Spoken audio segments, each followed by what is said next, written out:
Oui, absolument. En fait, je reçois aussi beaucoup de femmes qui souhaitent entrer dans notre métier et devenir animatrices potentielles.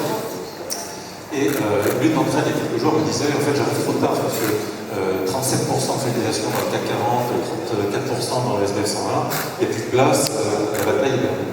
Et je lui dis en fait, vous parlez de 2 étages de la fusée, il y en a beaucoup d'autres.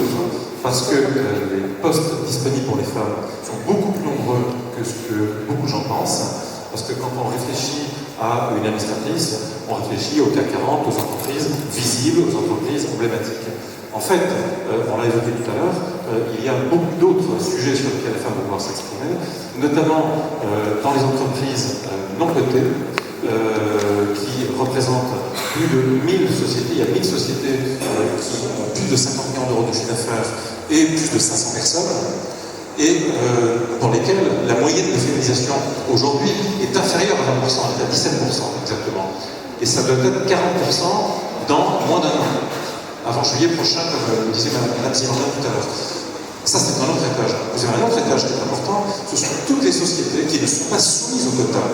Ce sont des start-up, ce sont des PME, ce sont des SAS directeurs qui ne sont pas soumis encore au quota, qui seront peut-être jamais, ce sont des fonds d'investissement. Eh bien, ces entreprises représentent un potentiel de postes administratrices très important. Je vais vous donner un chiffre. Nous avons depuis le mois de septembre dernier, entre guillemets, commercialisé notre offre Femmes au cœur des conseils. Eh bien, sur la trentaine de premiers mandats que nous avons eus, la moitié de ces mandats, vous m'entendez, la moitié de ces mandats nous ont été commandés par des entreprises qui ne sont pas soumises au quota de Bézimer.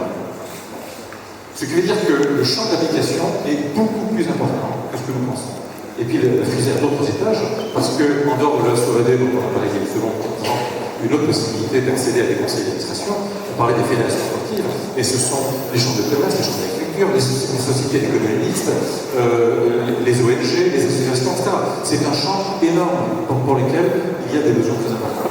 Et puis vous avez un autre étage qui, autour de nos frontières, qui est représenté par tous les pays européens, ou quasiment tous, qui ont voté des lois, c'est le cas de l'Allemagne, c'est le cas de l'Italie, c'est le cas de l'Espagne, c'est le cas des Pays-Bas, de la Belgique, etc., qui ont tous des lois qui ressemblent à la nôtre et pour lesquelles il y a également des besoins.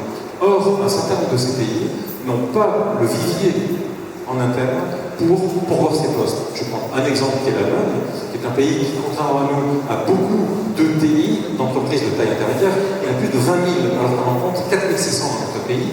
Eh bien, la façon de ce pays, en particulier de considérer la place des femmes dans l'entreprise, fait qu'elles ne sont pas, même pas sous le plafond vert, elles sont 3 étages en dessous. Donc il n'y a pas en Allemagne suffisamment de femmes pour remplir ne serait-ce que le quart des conseils. Donc ces entreprises vont devoir puiser dans les réserves de pays limitrophes dans le nôtre. Et puis vous avez un dernier étage, qui est un étage transversal, qui correspond à toutes les femmes qui vont bientôt abandonner leur mandat, soit parce qu'elles vont être touchées par le cumul, elles ne pourront pas dépasser 5 mandats, un certain nombre d'entre elles en ont déjà 7, 8 ou 9, elles devront abandonner des mandats, d'autres vont être touchées par la limite d'âge, ça peut arriver, vont prendre leur retraite, vont déménager, vont partir à l'étranger, vont avoir des soucis de santé, par exemple, on ne le souhaite pas bien sûr. Mais tous ces postes devront être pourvus à nouveau par les femmes.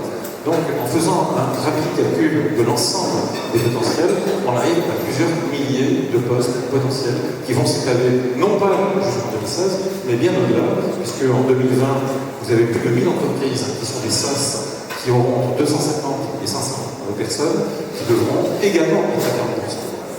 Société simplifiée, les SAS. Alors,